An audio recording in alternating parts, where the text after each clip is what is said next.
तर दुसरीकडे वैष्णवीच्या आई वडिलांना जीवाची भीती वाटते, कारण वैष्णवीच्या मुलाला जेव्हा कसपटे कुटुंब घेण्यासाठी गेलं होतं तेव्हा निलेश चव्हाणनं त्यांना धमकावलं होतं। दरम्यान या प्रकरणी निलेश चव्हाणवर गुन्हा देखील दाखल करण्यात आलाय। मात्र निलेश चव्हाणला अटक कधी होणार असा प्रश्न देखील उपस्थित करण्यात आलाय।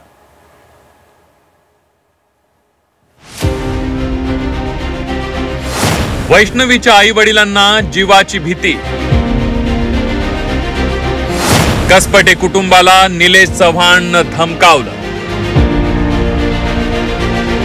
पिस्तूल दाखवून कसपटे कुटुंबाला दिली धमकी।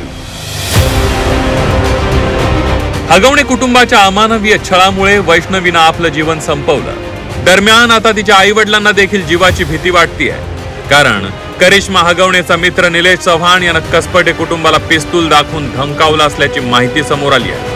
वैष्णवीनं आत्महत्या केल्यानंतर तिचं चिमुकलं बाळ हे निलेश चव्हाणकडे होतं। कसपटे कुटुंब वैष्णवीच्या मुलाचा ताबा घेण्यासाठी आले होते, त्यावेळी निलेश चव्हाणनं त्यांना धमकी दिली होती।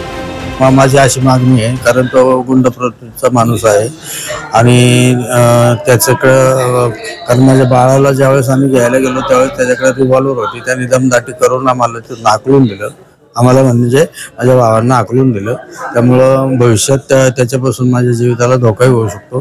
त्यामुळे माझी अशी मागणी आहे की त्याच्यावरती कारवाई करून योग्य तो निर्णय घ्यावा। वैष्णवीच्या मृत्यूनंतर तिच्या बाळाला निलेश चव्हाणच घेऊन गेला होता। दरम्यान त्याच्यापासून बाळाच्या जीवाला देखील धोका होता असं वैष्णवीच्या वडिलांनी सांगितलं।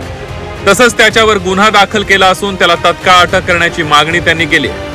वारजे पोलीस ठाण्यात आणि त्याला अटक करण्याची मागणी केलेली आहे। आज तसा अर्जही दिलेला आहे, कारण याचा मेन हाही या संगनमत गटात सहभागी आहे आणि आमचे बाळही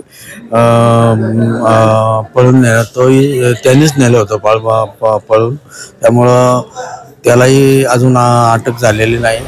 निलेश चव्हाण हा विकृत आहे, त्यानं त्याच्या पत्नीचा देखील छळ केलाय, तसंच तिचे आक्षेपार्ह व्हिडिओ देखील काढले आहेत। निलेश चव्हाण विकृत असल्यामुळे हल्ला करू शकतो अशी भीती कसपटे कुटुंबाला आहे, त्यामुळे त्याच्या मुसक्या आवळण्याची मागणी कसपटे कुटुंबाकडून करण्यात येते। ब्युरो रिपोर्ट, झी 24 तास।